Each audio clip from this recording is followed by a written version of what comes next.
আমি আজ দেখাবো আপনাদের মটরের ডাল।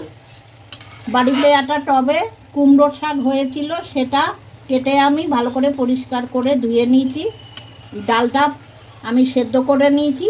মটরের ডাল কাঁচা লঙ্কা নুন হলুদ দিয়ে সেদ্ধ করে নেওয়ার পরে আমি শাকটা দিয়েছি, দিয়ে এখন সেদ্ধ করে নিয়েছি ডালের সাথে। সেদ্ধ হয়ে গেছে প্রায়, এবার আমি ফোড়ন দেবো। তেল দিচ্ছি, এই 5-6খানা শুকনো লঙ্কা একটু চিড়ে চিড়ে দিয়েছি মাঝখান দিয়ে, কালো জিরে দিয়ে দিচ্ছি ফোড়নে।